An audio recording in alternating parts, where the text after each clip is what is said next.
Hello and welcome to The Car Guy. I'm Jeremy Honess. In this one-off special, I'll explain car culture and the people behind it, commonly known as car guys. Car culture stems from the bond car people have after appreciating, driving, and or working on cars. Though it may seem crazy, there's a vast community surrounding cars. Since I'm a part of the aforementioned community, I'm going to do my best to explain its origin through storytelling with the aid of Lucas Junta Sup? Name's Lucas. and Yeah. Derek Honess. Hey, Derek, how you doing? I'm excellent. How are you? Derek is involved in the classic car scene. Okay. Well, that's easy. Every car guy likes to talk about their car. Yeah. Mine is a 1970 Mustang, 351 Windsor Mach 1 sort of replica. And yes, Derek Honess is a relative. Lucas Junta got his start in the car scene during high school with the purchase of a green E39 BMW 525i. Little did he know, this 90s luxury sedan would spark a passion towards older Euro cars, primarily BMWs. Mainly into the Euro cars, big old Euro cars. Big Specific. distinction, big difference right Big there. difference, big difference. Tell me, what kind of cars do you have now?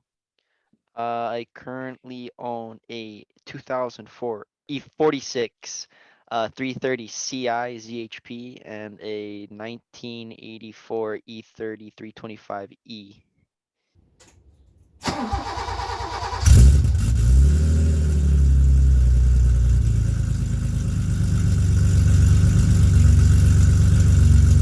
When was your first moment you knew you were into cars?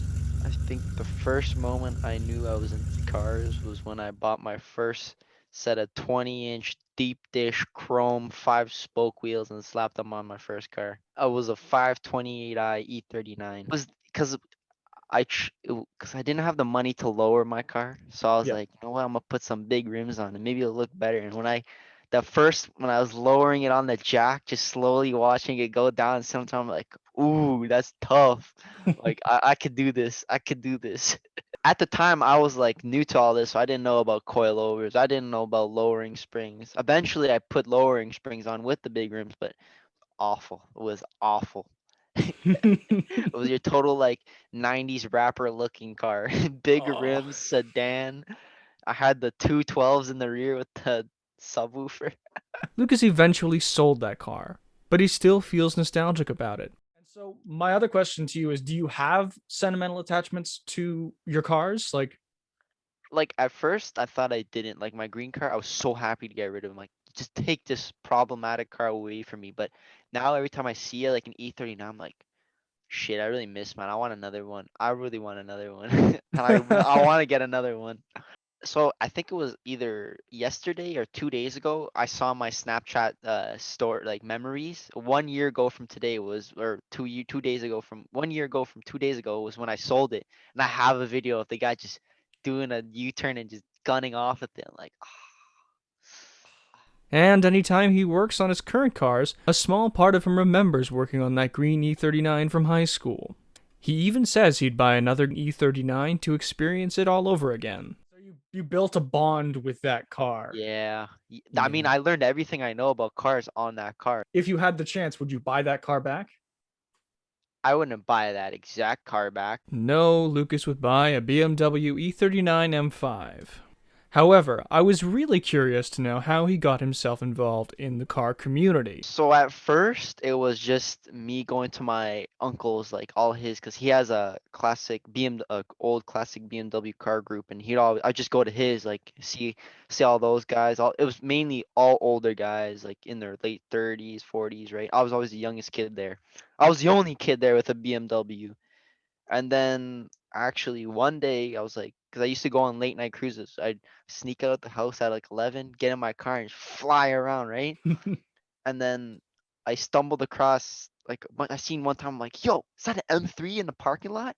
So I go to the parking lot. I'm like, yo, what are all these guys doing here? Little did I know I found the underground street racing scene. So Yes. then you like get your Instagram going around, and then I guess when I was really in the thick of it was when I seen a meet not too far from my house. Hmm. I go there, and then later, next thing you know, I'm part of a whole crew. I'm like, car crew. What?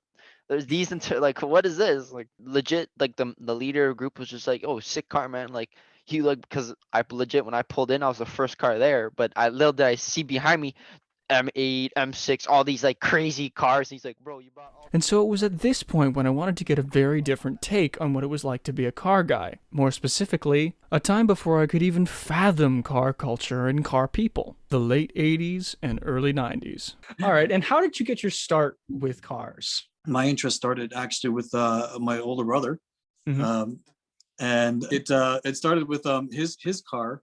I took the auto mechanics courses throughout high school. Originally to boost my marks, it was going to be my bird course, and I actually took to it quite nicely. It was very enjoyable for me. So I really wanted. It was actually a choice between my current occupation, which is in IT, and becoming an auto mechanic. And I went into the IT side, but auto mechanics is still a good hobby for me. And what was the first introduction to car culture, or even like cars in general? Cars in general, my first car was actually a Mustang as well. It was a 1980 Mustang. I guess the second year of the Fox body style, and it was very much the fixer upper. I paid all of $400 for it, and it started its life as a 2.3 liter four cylinder. And I drove the crap out of it. It was still actually, for a four cylinder engine, it was a pretty torquey car. It leaked like a sieve, fortunately oil, to the point where I seized the camshaft on it. So I ended up pulling out the four cylinder, and it was originally just going to put an inline six.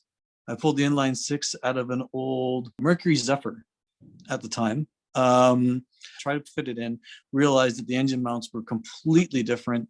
Pulled the six cylinder out and dropped in the 302 from an old Ford Fairmont, and that slipped right in. That was I was like, hey, that's great. At the time, I was kind of worried about the insurance, but I actually phoned the insurance and explained the situation. They said, as long as you keep the receipts for the car and for the purchases, you're fine. And I said, that's great. So I put that 302 in and ran it as a 5 liter. Oh, that was a lot of work, but a lot of fun. Learned a lot from that car, let me tell you. Very quickly found the Mustang cult following in high school, as well as throughout college. But yeah, the cult following behind the Ford Mustang is of course quite large, and I found a lot of fans of the vehicle, and a lot of as you started attending the car shows, a lot of people who are willing to help you out as well. Oh yeah, I kept it for a long while. Yeah, Yeah. until eventually the 302 died on it, and it sat in the garage for a long time, and unfortunately that ended up going to a records yard, only because it came to a point where it was not worth fixing. The original Fox body, it rotted out, and I didn't really have enough money at the time to replace it. Yeah, it just got to a point where it was too expensive to repair, and at the time, the car, unfortunately, it wasn't worth anything. Because Derek is a seasoned member of the car community, I asked if there's a noticeable difference in car culture these days. I find that there's a lot broader car culture now, especially with the advent of the Facebook groups, the different groups within the different websites that are reachable now, like the Golden Horseshoe Car Club in the U.S. And a lot of the Facebook groups have been really helpful when I come across issues or parts that I might need, um, different rare parts, especially that I might require. But yeah, just the car culture. The people that are online are very willing to help because they enjoy the car and they want to see people succeed in repairing them and keeping them going. And so I leave you with this. A car club and community that they don't care like what you do. They just want to hang out with you because all of you just like cars. This has been The Car Guy. Thank you for listening.